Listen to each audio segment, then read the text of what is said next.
teams I'm buying in the Big Ten for the upcoming 2024 season. So these are teams I think either maybe being a little bit too slept on, teams that expectations aren't super high, or there's some scheduling dynamics. But these are teams who I think can overachieve their expectations.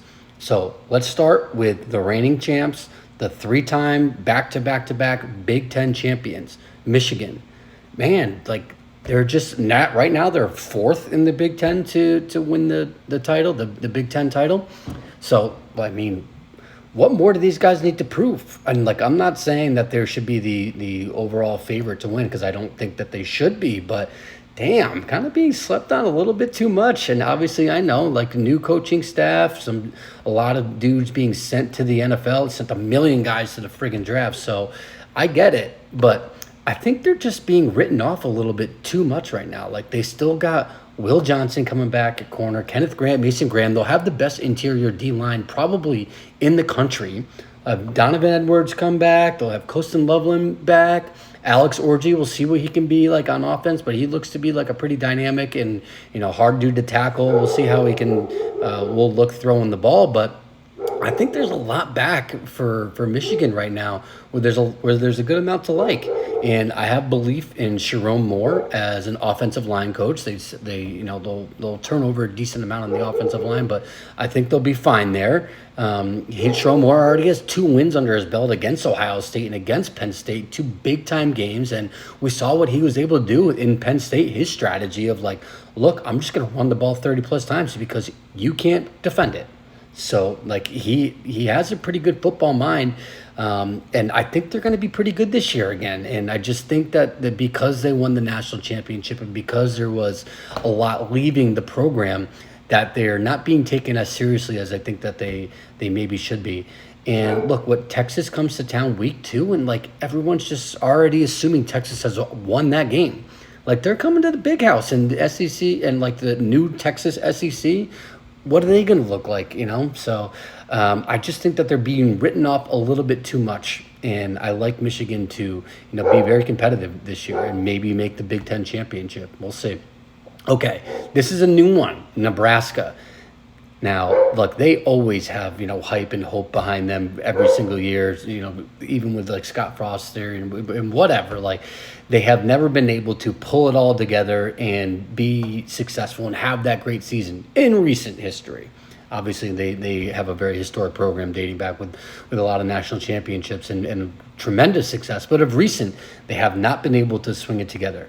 And this year is a very unique year for them. So they recruited Dylan Raiola, the number 1 quarterback in the country. They pulled him from Georgia because of his father's lineage to Nebraska.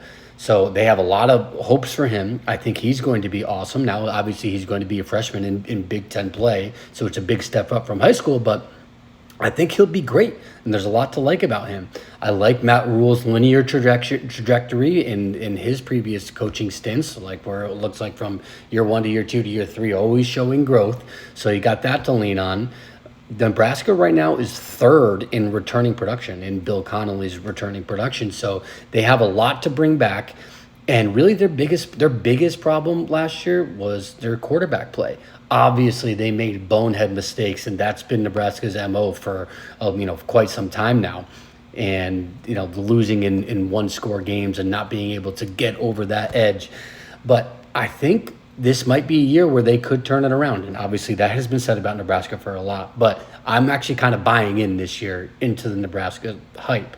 And a lot of that is due to being a beneficiary of scheduling dynamics. They could be 7-0 before week 8 where they go to Columbus. Now, we can go back to this. You can say that a lot of times about Nebraska because of their storied program. And I could also see them being 6-6 because let's face it, it is Nebraska, but they have a pretty light schedule to start, and that's great for a new quarterback learning a new system and getting some big time Big Ten play. Then they go to Ohio State, and then after that, like that's gonna be like the only guaranteed loss that they have on their schedule. Like they don't have Michigan, they don't have Oregon. They don't have Penn State. They really only have Ohio State here. and they finished the year with Iowa, Wisconsin, and USC.